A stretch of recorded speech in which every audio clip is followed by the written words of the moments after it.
So, if you could give God advice, what would you say?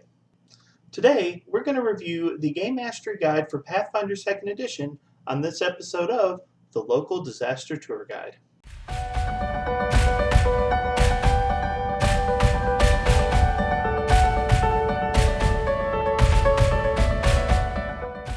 Hello everyone and welcome. My name is Mark and I am the Local Disaster Tour Guide. That's right, I'm just your average storyteller for your local RPG group, and no, I don't have a power complex. Why do you ask? Welcome to my channel where we talk about role-playing games like Pathfinder 2nd Edition. Today we're going to be continuing my series, The Local Disaster Tour Guide Reviews, Pathfinder 2nd Edition, and we're going to be talking about the Game Mastery Guide. Now, the Game Mastery Guide is obviously something of a specialized product among the various books that Paizo has released.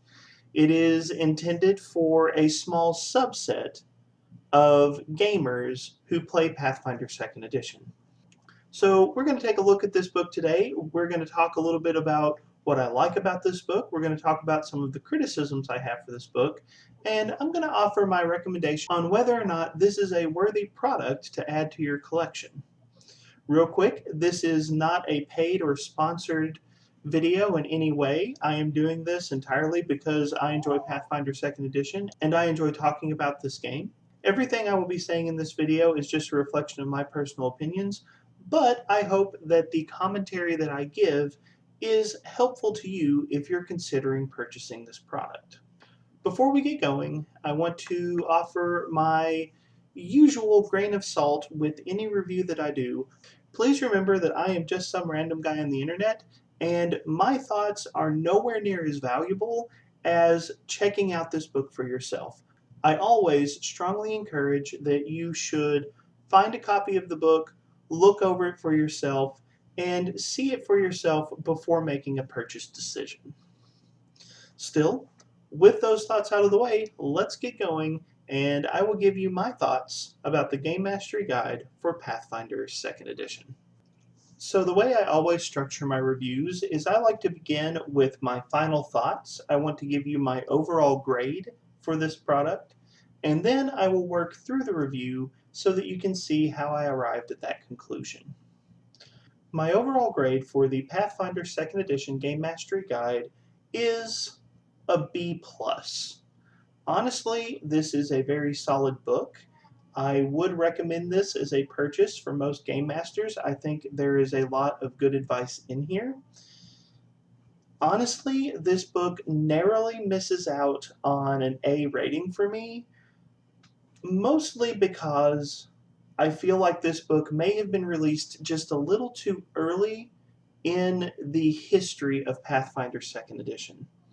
I know that may seem like a strange thing to say, but I do have some grounds for that consideration.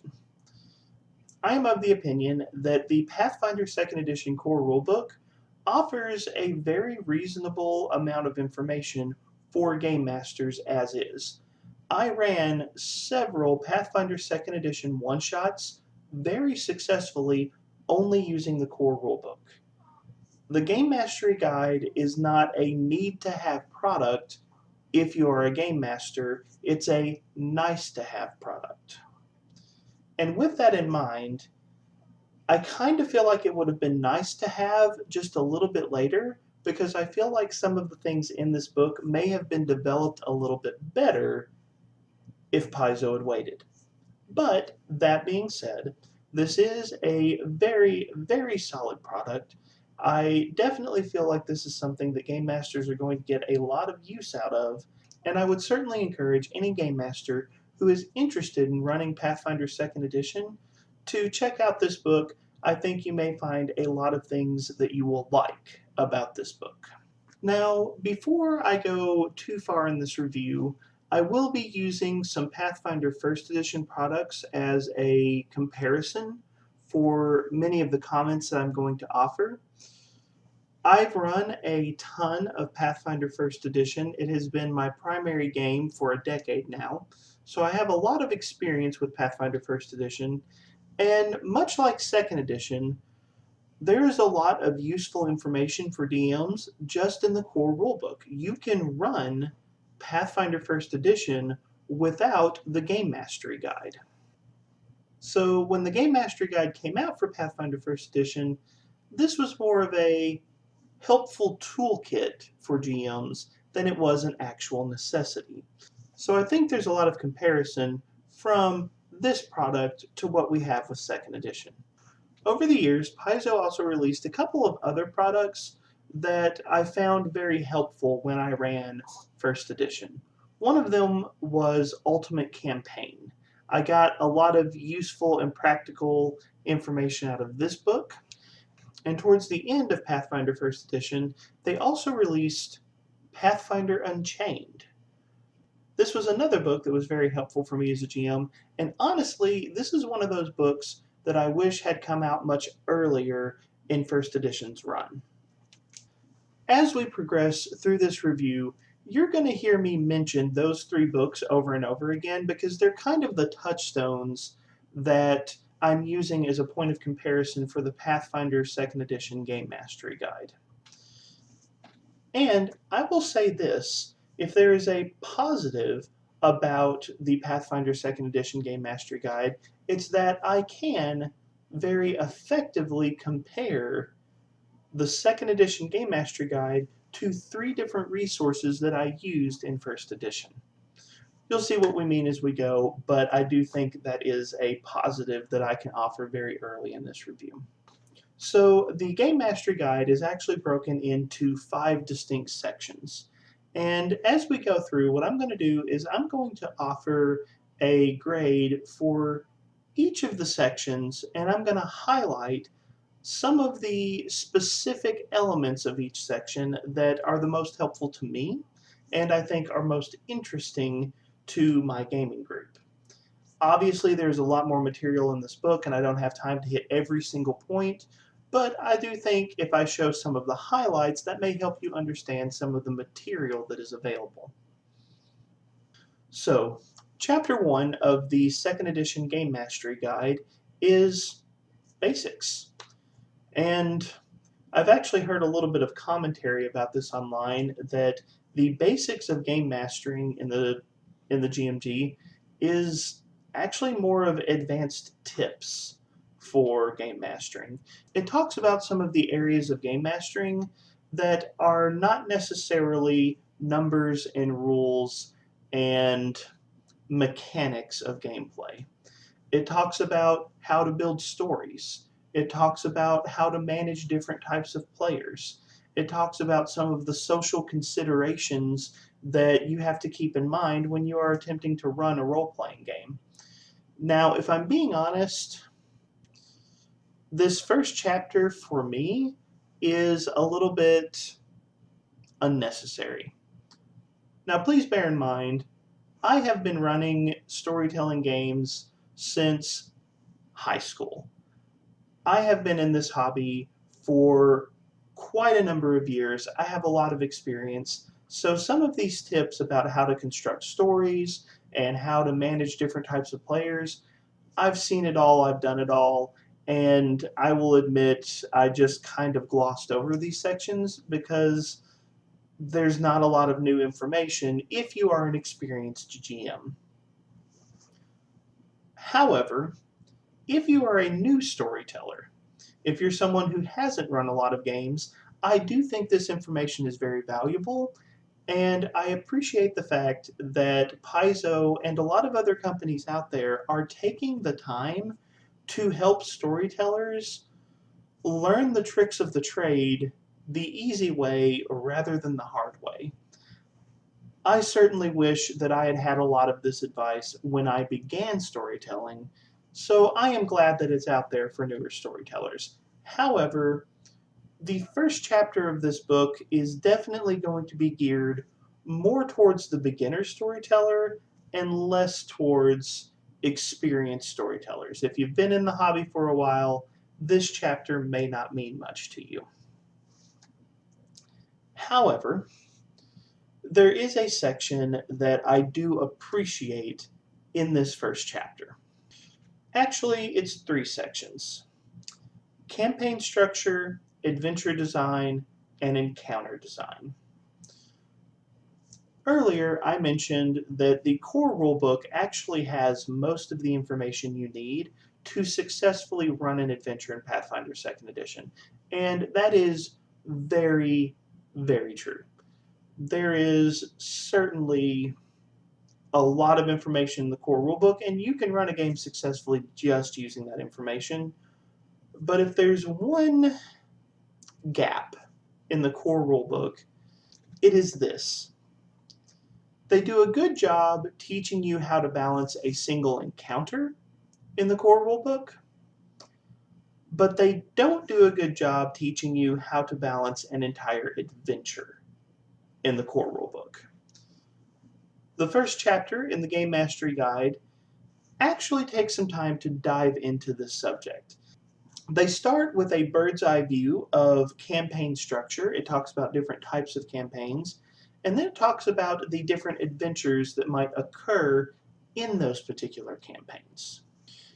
Then it steps down to adventure design and talks about the different encounters that might make up a particular adventure and how to balance those encounters so that it will be reasonable for a party who is trying to work their way through that particular adventure.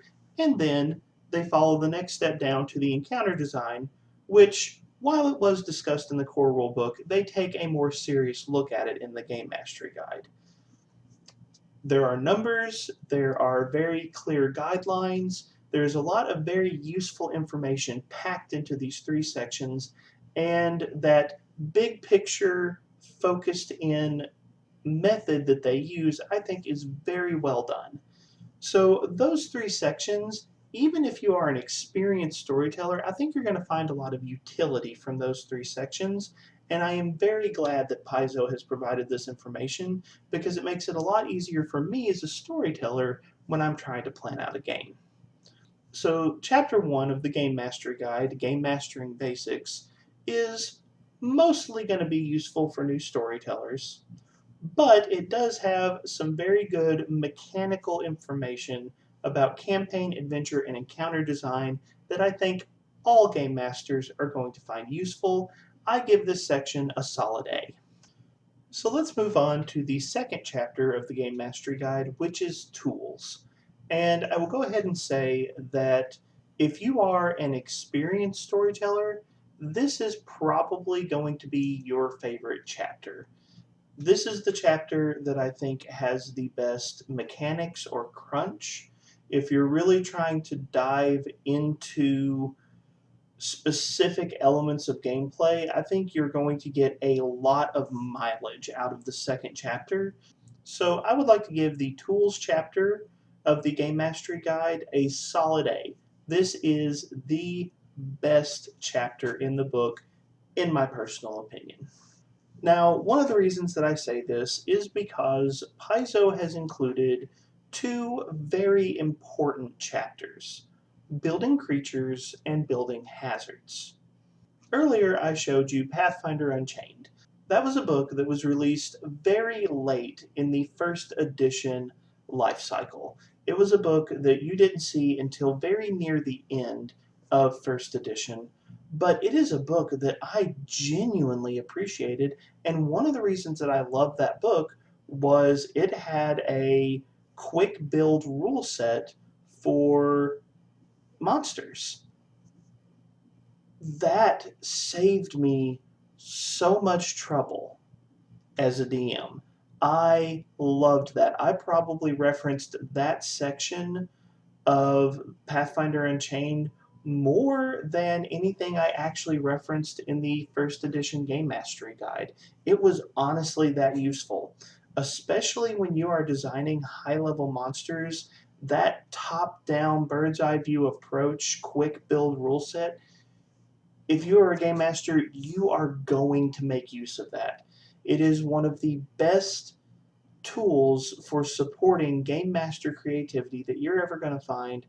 So the fact that they have brought that building creatures rule set back for second edition and made it available early in the history of the game, bravo Paizo.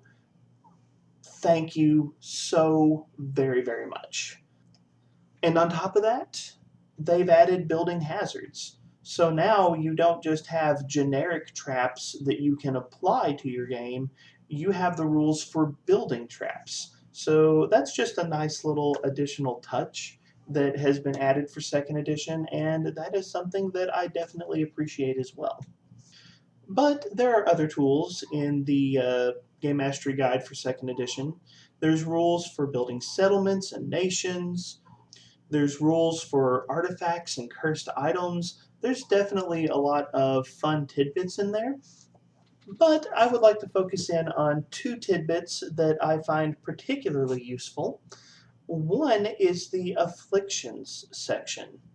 They talk about poisons, they talk about diseases, and they talk about addiction in role playing games. And I'll go ahead and tell you, they kind of take a soft line on addiction. The rules that they use for addictions are not intended for very gritty games, but I like the fact that there are a variety of different afflictions that you can use in your game.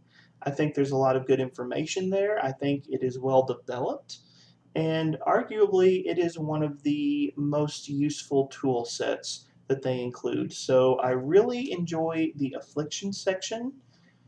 And the other section that I really want to highlight is relics. Relics are an alternative magic item rule set that is available in the Game Mastery Guide 2nd edition. And I'm just going to say my head is already spinning with so many different stories that I can include thanks to this section. I feel like it is reasonably well developed. I feel like there is a lot of variety here, and they do a good job of explaining how to integrate relic rules into the core game. So this is another very positive inclusion, and this is definitely something I appreciate. Now, if I did have to offer a few criticisms here, in keeping with a common theme for Pathfinder 2nd Edition, sometimes the editing is not quite as clear as it should be. For example, in the Relics section, they don't do a good job of making it clear exactly how many different groups of relics they are including rules for. There is a chart that you think is a handy reference that you then discover doesn't actually include all of the groups. So there is some editing nitpicking that I definitely could do for this chapter, but overall, the tools section is far and away the best section of the Game Mastery Guide. It is something I feel that Game Masters will get a lot of benefit from, and there is definitely a lot of valuable information here. So this brings us to Chapter 3 of the Game Mastery Guide, which is Subsystems. And this is easily the broadest chapter in the book, and it is also probably the chapter that is going to highlight my main problem with this book the most. If there is a overarching issue with the Game Mastery Guide, it is that several sections feel underdeveloped. They had good ideas, they got a good start, but you feel like they didn't quite finish the thought. And that is definitely going to be true in the Subsystems chapter. If you as a DM want to use some of the material in this chapter, I'm going to go ahead and tell you you're probably going to need some extra work outside of the game to fully integrate this material into your game. Now that being said, they did give you a good start, but don't expect these rule sets to just plug and play immediately at your gaming table.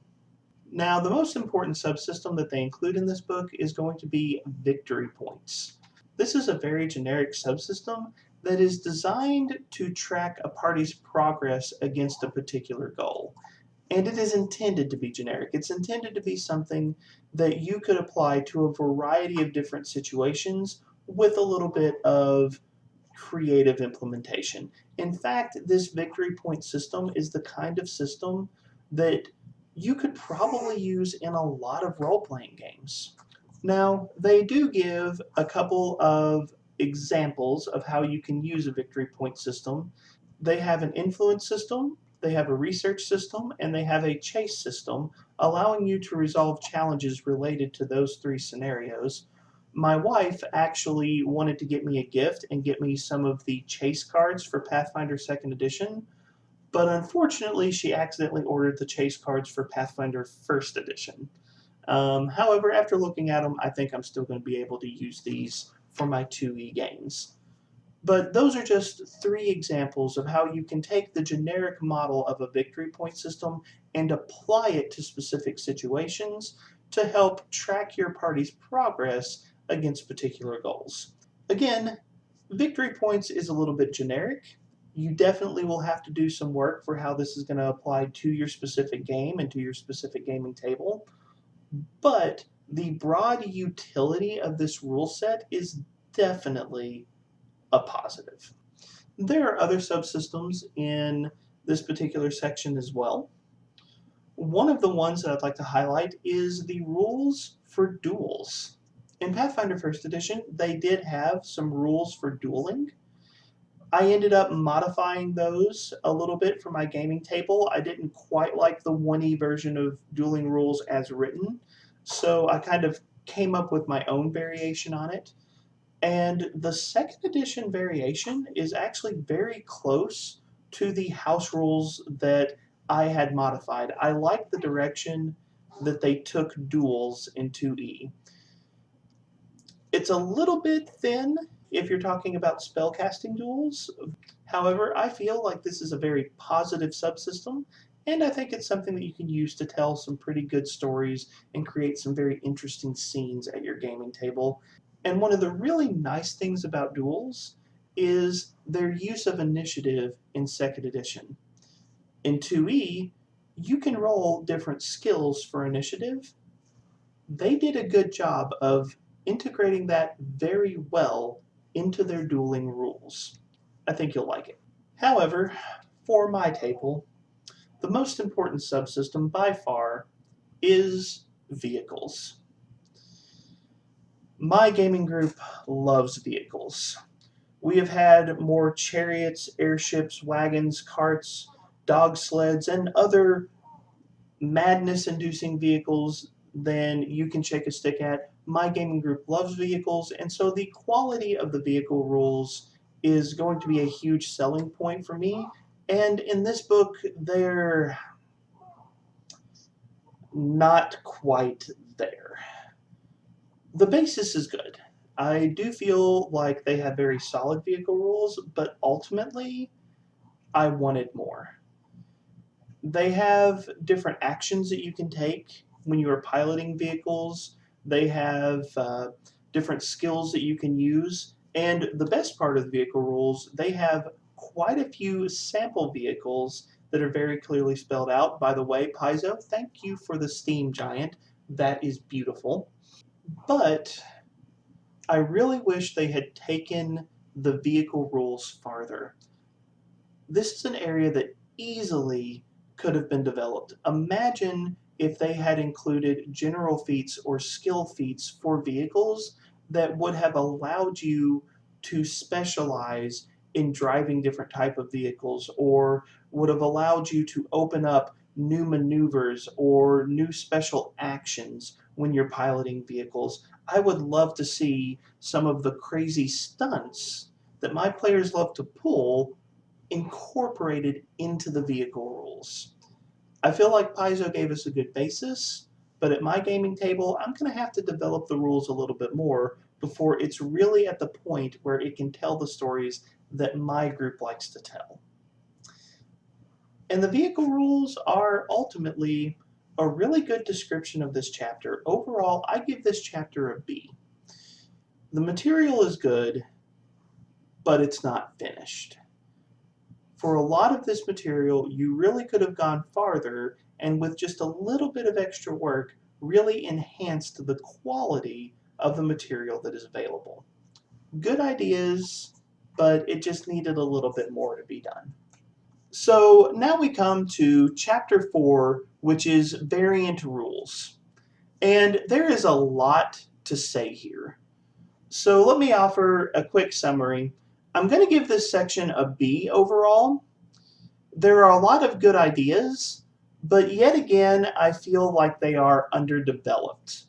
In fact, this chapter is easily the weakest chapter in the Game Mastery Guide, just because a lot of the ideas here, you really wish that they developed it a little farther or they offered a little bit more. Basically, Chapter 4 is for game masters who want to experiment with the core mechanics and rules of Pathfinder 2nd Edition, and there are some options in here that can really change some of the fundamental assumptions of the mechanics behind the game. If you want to experiment with this game, Chapter 4 of the Game Mastery Guide is going to give you lots of fun options. They give you level 0 player characters. They give you proficiency without level. They give you a lot of options that are really going to mess with the numbers behind the screen in interesting and entertaining ways. You can definitely make Pathfinder 2nd Edition your own game using this chapter, but my main criticism is typically when they offer a variant rule set in this chapter, they only give you 2 pages worth of discussion or commentary on the variant rules. Let me just say, frequently, that's not enough.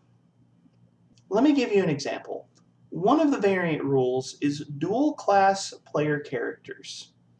If you've played Dungeons & Dragons or other fantasy role-playing games for a while, you may have heard of Gestalt Characters. This is an old rule set from 3.0, 3.5 D&D where you could level up a character in 2 different classes at the same time, taking the best options from either class to build a much more powerful and much more capable character. Over the years, I have run several Gestalt games in D&D 3.5 and in Pathfinder 1st Edition. Technically wasn't part of the Pathfinder 1e rules, but I found a way to make it work. I've done at least 3 Gestalt games, possibly 4. I've got a lot of experience with those rules, and power gamers rejoice at the inclusion of formal dual-class player character rules as a variant option for Pathfinder 2nd Edition. I'm serious, Gestalt is very fun. But if you're a game master, 2 pages of commentary is definitely cutting it short. There is a lot as a game master that you're going to want to think about if you actually want to run a dual class player character style game. And that is very exemplary of the issue with this chapter. They've got really entertaining options, but the discussion doesn't go as far as you truly want it to go. Now, I will say this. There is an inclusion in this chapter that probably bumped the grade up a little bit overall. The free archetype variant rules. I've spoken in other videos about how the archetype rules for Pathfinder 2nd Edition are one of the strengths of the system. I love how Paizo replaced the old clunky multi-classing with the archetypes concept. It's a very beautiful concept in 2nd Edition, with one notable downside. It can be difficult to use archetype rules just because of the number of feats that you invest to truly flesh out an archetype. Well, the Game Mastery Guide for 2nd Edition is going to give you rules for just handing out free archetypes to your players. This is a fantastic tool that can really help you customize the feel of games without breaking your games like a Gestalt or dual class PC might do.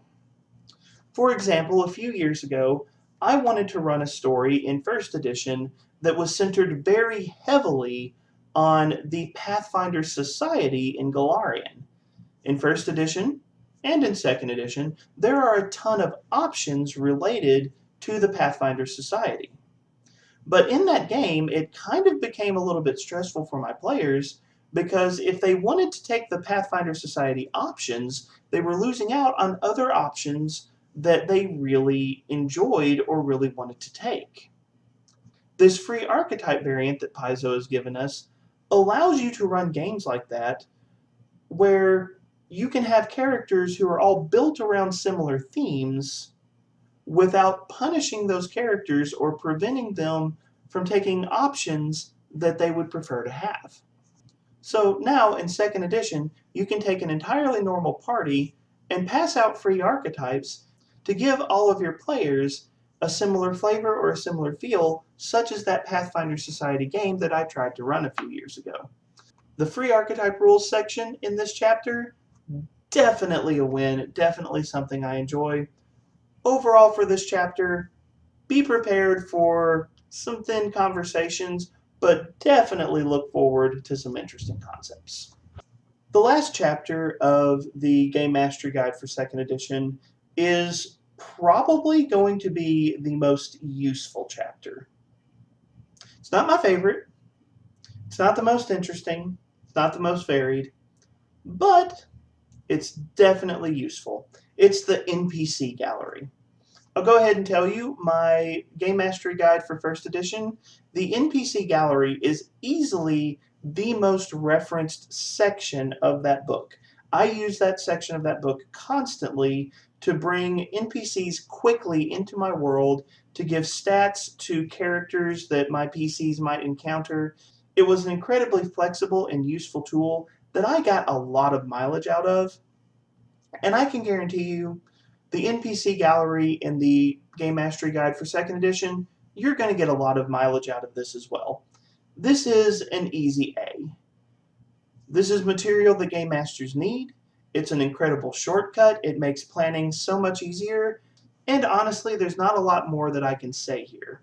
It's just material that you need, and Paizo does a good job of offering it. I will give a quick kudos to Paizo though.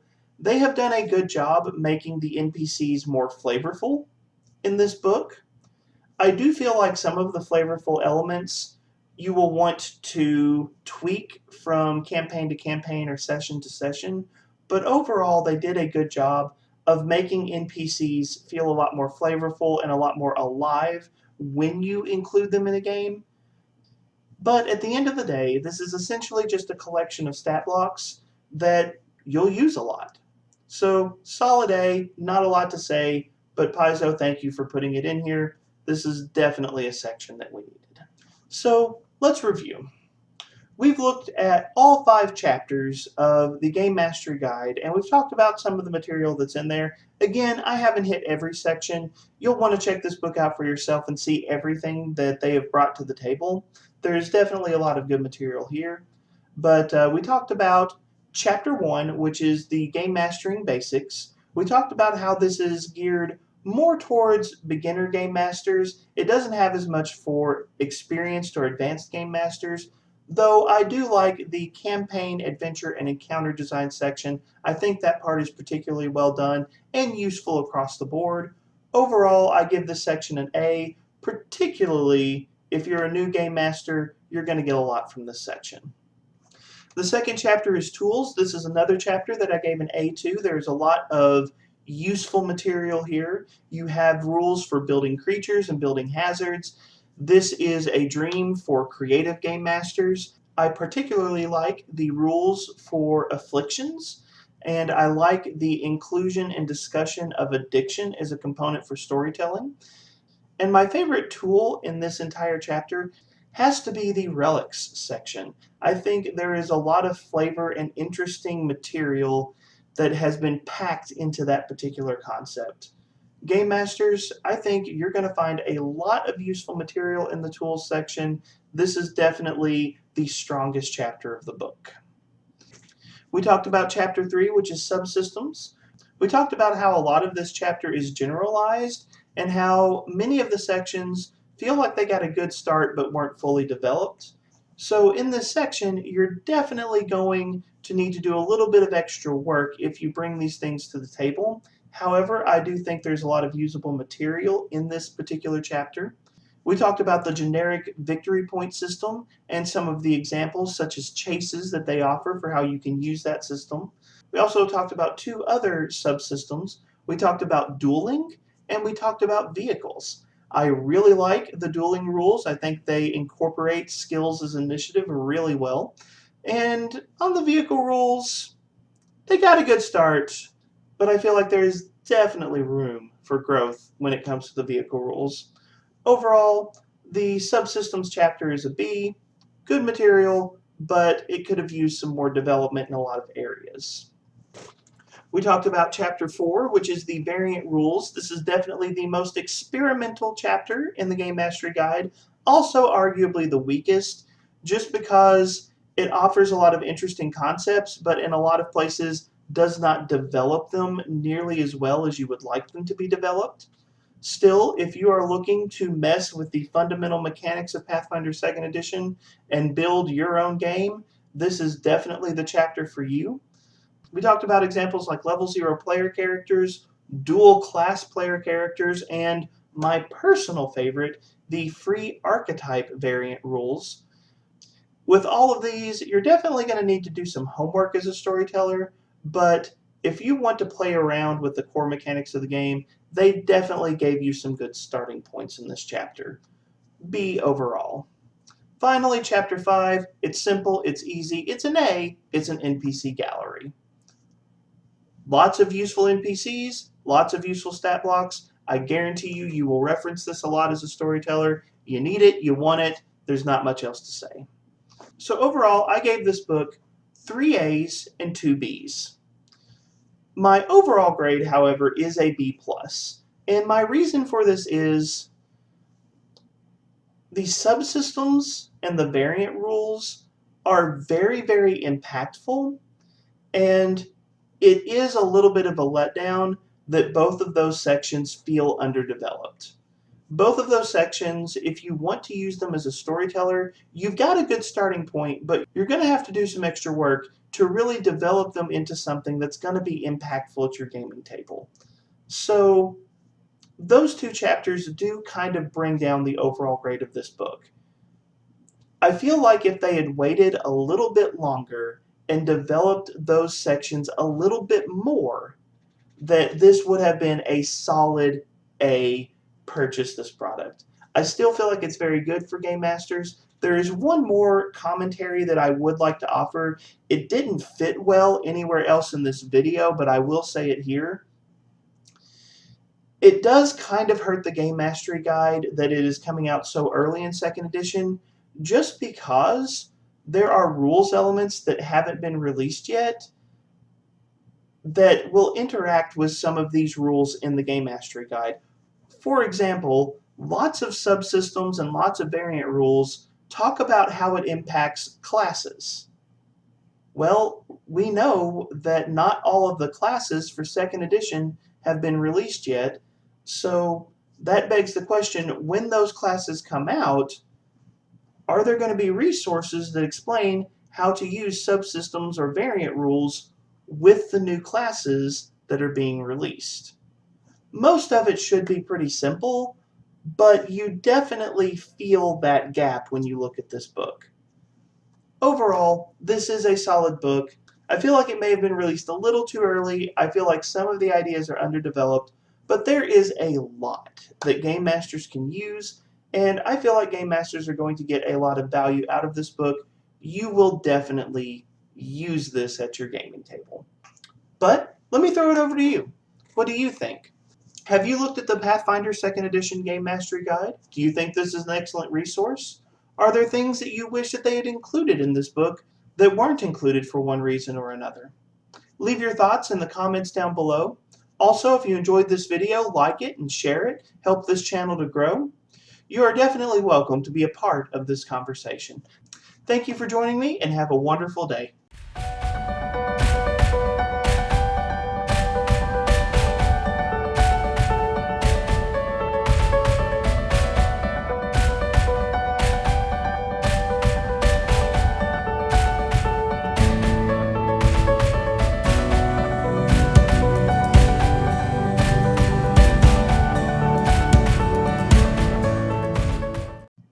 everyone, this is Mark with the post-credits volunteer shout-out.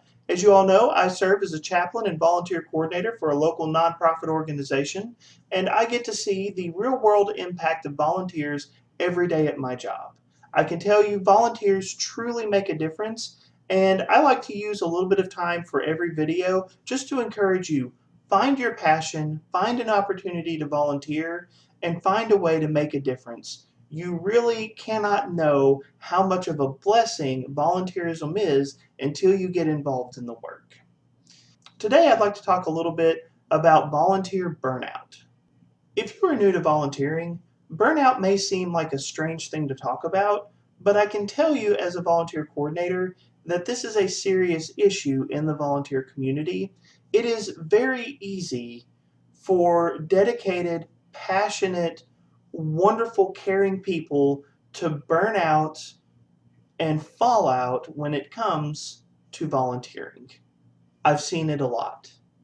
I have seen plenty of people who have the right heart, have the right skills, have the right mindset, fall rather short and end up missing out on the true heart of what volunteering should be. So, if you are getting involved for volunteering at the first time, this may seem like strange advice, but it is really, really important. Do not overextend yourself. You can always step up and do a little bit more, but it is really, really painful if you have to ask yourself to do a little bit less. I have seen a lot of volunteers take on too many different projects or passions. I've seen volunteers spread themselves across too many areas, and when they realize that they can't hold everything, they drop everything because they don't know how to manage burnout. The best way to manage volunteer burnout is to prevent volunteer burnout. And as a volunteer, it's on you to know yourself, to know your limits, and to make sure that you're not stretching yourself too far. With disaster relief organizations, when they ask people to come in and do disaster relief, quite often those assignments are literally 1 week. You come in for 1 week, you go home.